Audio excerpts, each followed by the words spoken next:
I'm LaTanya. I'm the nurse manager. I'm Gina. I'm a new graduate nurse. I'm the patient who received wrong medication and almost cost me my life.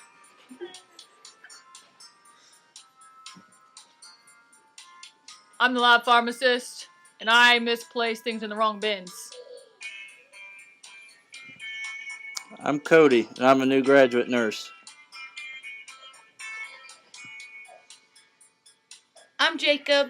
I'm a new graduate nurse.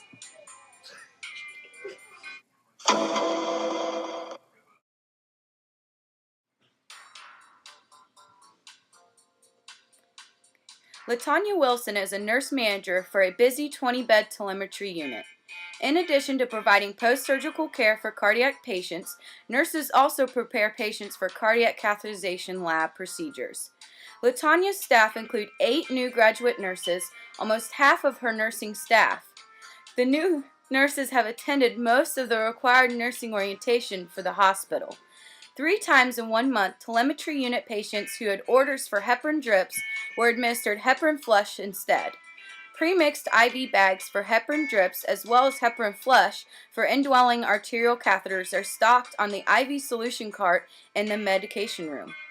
This past month, on January 24th, there was one adverse patient outcome report in which a patient during the cardiac catheterization experienced excessive bleeding from the heparin drip being used instead of the heparin flush solution for the arterial line.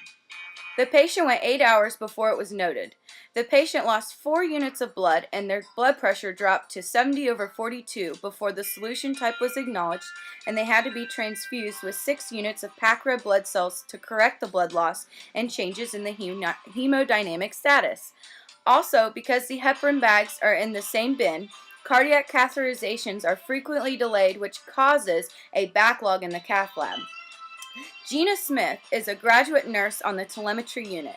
Recently, she took a bag of heparin drip from the IV cart and started to attach it to the IV tubing. She noticed the label stated heparin flush instead of heparin. Upon returning to the medroom, she checked the heparin drip bin and found heparin flush bags mixed in with the heparin drip. The pharmacy technician came into the medroom and began stocking the IV cart. Gina noticed the pharmacy technician put extra heparin drip bags into the heparin flush bin. She questioned the pharmacy technician, and he told Gina that since the unit used a lot of heparin solution, he had started bringing extra to decrease his trips to the unit.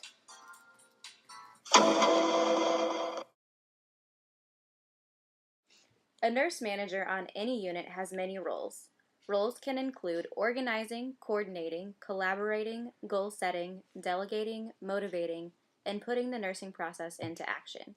In this situation, LaTanya needs to be a resource for all 8 of the graduate nurses on the unit. As a manager, LaTanya should set goals for the new nurses to achieve to allow them to grow and be more independent. Having trust in the graduate nurses, as well as the experienced nurses, will advocate leaders to emerge and will send a positive message to all staff members, allowing open communication. Given the recent situation of a compromised patient safety involving medication errors, the nurse manager is required to act. This situation needs to be assessed as well as the patient and all of the staff involved in the incident. Unfortunately, the nurse manager needs to implement disciplinary action because medication errors are preventable and should be looked at as unacceptable. However, the nurse manager can discipline while giving incentives when improvement occurs to increase enthusiasm on the unit. Lastly, the nurse manager needs to evaluate the current medication routine involving the heparin flush and the drips and implement a change because quality improvement is greatly needed among all staff.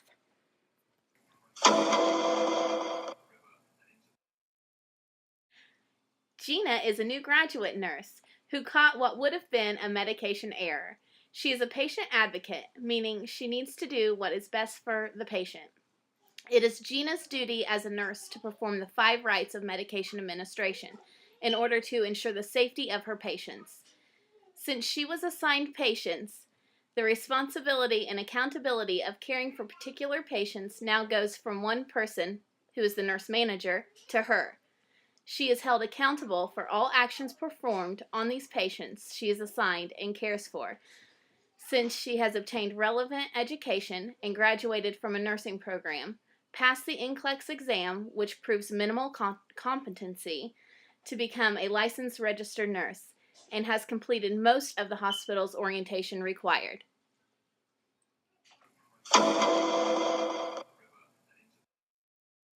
The staff nurse is the first link in resolving the situation. Each individual nurse is a risk manager and has the responsibility to identify and report unusual occurrences and potential risks. Immediately, the unit charge nurse needs to be notified and unit staff made aware of the situation so that other nurses do not accidentally use the wrong medication. The heparin flush bags need to be separated and placed in the correct bins from the heparin drip bags immediately to further avoid confusion. A thorough incident report should be filled out by the RN to begin documenting the situation.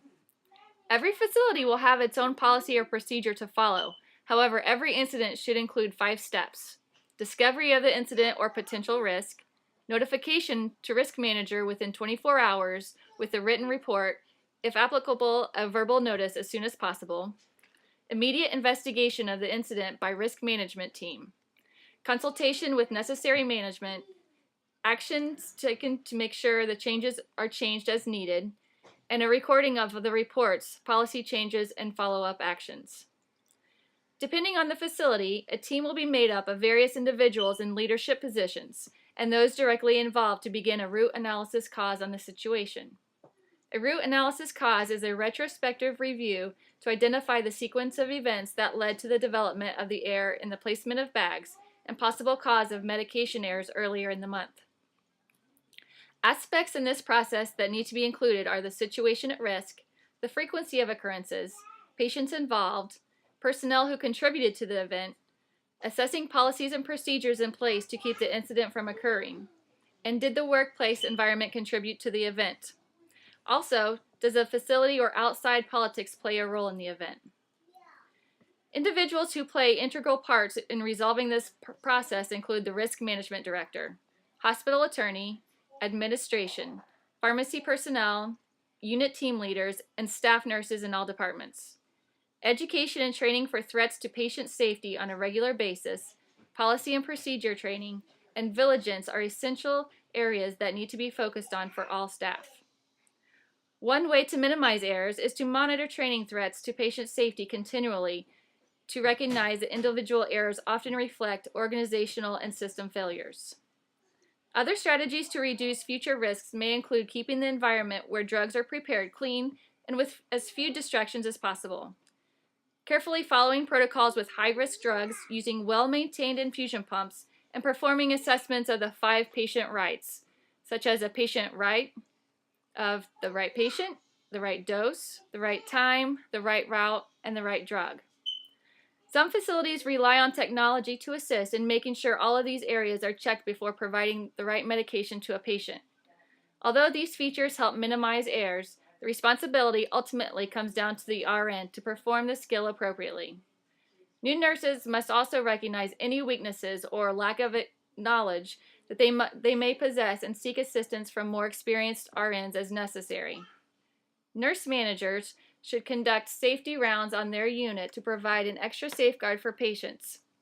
Lastly, implementing a just culture at the facility to encourage reporting of errors with fear of being judged or negatively treated by other staff and managers.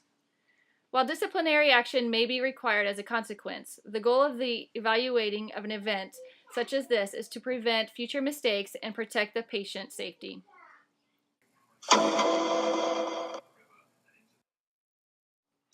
Patients who need a cardiac cath performed, whether in an emergent or relaxed situation, the procedure is completed the same. A cardiac cath is a procedure to examine how efficient the patient's heart is pumping and functioning. By delaying patients from cardiac catheterizations, there is an increase in potential mortality. Based on a study conducted by the Texas Heart Institute, in general, patients with longer door-to-balloon times have more comorbidities than patients with shorter door-to-balloon times, including a higher prevalence of previous myocardial infarction, heart failure, diabetes, hypertension, PVD, and previous revascularization. Within this institution, if the cath lab has been experiencing a delayed schedule and the importance of the cardiac catheterization is known, this can result in a problem of hindering patient safety. Patients with shorter door-to-balloon times have a lower incidence of cardiogenic shock and stenosis of the left main and left anterior descending arteries, and a greater proportion had Society of Cardiac Angiography and Intervention IV lesions. In this situation, the cath lab is also having a delay in patient schedule related to the medication error being administered on the unit. Heparin is a high alert medication and should be a primary focus within this situation and should be viewed as a multidisciplinary approach in which patient safety and nurse competency is of high importance. Medication orders tend to fall in a three-step process. The MD or NP orders or prescribes the medication, the pharmacist prepares the order, and normally the nurse reviews and gives the medication to the patient. With this system, if the MD or NP makes an error, there are two chances for it to be caught. If the pharmacist makes an error, there is one chance that it will be caught. But if the nurse makes an error, there is really nobody else to review the order, and the medication goes to the patient. In the current situation, the hospital has the responsibility to make sure that the medication error is properly documented and that measures have been taken to prevent the same error from happening again. If the hospital can show that their policy was broken or not followed, then the consequence can fall on the employee solely. The pharmacy has some responsibilities in the medication error and adverse reaction. The pharmacy is responsible for processing and reviewing orders and dispensing medication to the proper places. Since the pharmacy tech was putting the medication in the incorrect labeled bin, he should have some form of reprimand, as it is not an unreasonable expectation that medication is put in the correct bins. The pharmacy should have proper labels on the proper medication as well. The nursing unit is much at blame in this situation. 3 times in a month, heparin drips and heparin flushes were administered incorrectly. The unit should have realized before it took 3 errors and an adverse patient reaction that they had a problem with heparin drips versus heparin flush administration. They should have assembled a task force ad hoc to look at the situation and see where the error was occurring and how it could be corrected. They should have had the problem well documented with evidence of interventions that they had made to correct or attempt to correct to prevent these med errors. A stat in-service education by the unit manager, Latanya, would have been appropriate to educate on heparin drips versus heparin flushes. If the unit failed to take any interventions to prevent these errors, they are to blame, which will fall on the unit manager, Latanya, as the responsibility to take action was hers. The ultimate person for this adverse reaction outcome is the nurse or staff nurse that gave the medication. The nurse failed to do his or her 5 rights: right patient, right medication, right dose, right time, and right route. Had they properly read the order, this would not have happened. Regardless of whether or not the medications were mixed in the wrong bins or pharmacy put extra in, it is totally the nurse who has the medication responsibility to make sure he or she followed the MD or NP's order correctly and gave consideration to what they were giving. It is common practice that if a medication is not properly labeled or it is unclear what the medication is or what it is for, the nurse should question the order or medication and not give it until proper follow-up has occurred.